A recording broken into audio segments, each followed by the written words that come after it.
ಯಾವ ವ್ಯಕ್ತಿ ಆಧ್ಯಾತ್ಮಿಕನಿರ್ತಾನೋ ನನ್ನ ನಂಬಿ ಅವನನ್ನ ಸೋಲ್ಸೋಕೆ ಆಗಲ್ಲ. ನೀವು ಅವನನ್ನ ಕೊಲ್ಲಬಹುದು, ಅವನ್ನ ಪೀಸ್ ಪೀಸ್ ಮಾಡ್ಬೋದು, ನೀವು ಅವನ್ನ ಸೋಲ್ಸಕ್ಕಾಗಲ್ಲ. ಅವನು ಸೋಲೋದೇ ಇಲ್ಲ. ಅವನ ಕಿವಿಲಿ ನ ಹನ್ಯತೆ ಹನ್ಯಮಾನೆ ಶರೀರೆ ಪ್ರತಿಧ್ವನಿಸಲು ಶುರು ಆಗ್ಬಿಡುತ್ತೆ. ಈ ದೇಹ ಇದೆಯಲ್ಲ, ಇದನ್ನ ಉಳ್ಸೋಕೆ ಸೋಲೊಪ್ಕೊಳ್ಳ. ನಿಮ್ಗೆ ಈ ಆತ್ಮಜ್ಞಾನದ ದಾರಿ ಇಷ್ಟ ಇಲ್ಲ ಅಂದ್ರೆ ಬೇರೆ ದಾರಿನೂ ಇದೆ. ಪೂರ್ತಿಯಾಗಿ ಪ್ರಾಣಿ ಆಗ್ಬಿಡಿ, ಜಂಗೀಸ್ ಖಾನ್ ತರ. ಜಂಗೀಸ್ ಖಾನ್ ಪೂರ್ತಿ ಏಷ್ಯಾ ಗೆದ್ದಿದ್ದ, ಯುರೋಪ್ ಗೆದ್ದಿದ್ದ, ಪ್ರಾಣಿ ಆಗಿದ್ದ. ಎಲ್ಲಿ ಹೋಗ್ತಿದ್ನೋ ಅಲ್ಲೇ ಮಕ್ಳನ್ನ ಹುಟ್ಟಿಸ್ತಿದ್ದ.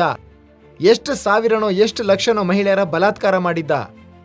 ಅದಕ್ಕೆ ಪ್ರಾಣಿಯಾಗಿ, ಇಲ್ಲ ಅಂತಂದ್ರೆ ಅರ್ಜುನ ಆಗಿ. ಓಟಿಗೋಸ್ಕರ ಮಾರಿ ಹೋಗ್ತೀವಿ, ವರದಕ್ಷಿಣೆಗೆ ಮಾರಿ ಹೋಗ್ತೀವಿ, ನೌಕರಿಗಳಿಗೆ ಮಾರಿ ಹೋಗ್ತೀವಿ.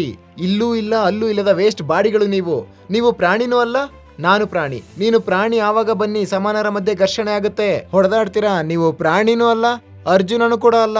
ಗೊತ್ತಿಲ್ಲ ನೀವು ಯಾರು ಅಂತ ಮಧ್ಯದಲ್ಲಿ. ನಿಮ್ಗೆ ಯಾಕೆ ನಿರ್ಮಮ ಆಗಿ ನಿಮ್ಮ ಕರ್ತವ್ಯದ ಪಾಲನೆ ಮಾಡಕ್ಕೆ ಸಾಧ್ಯವಾಗ್ತಿಲ್ಲ?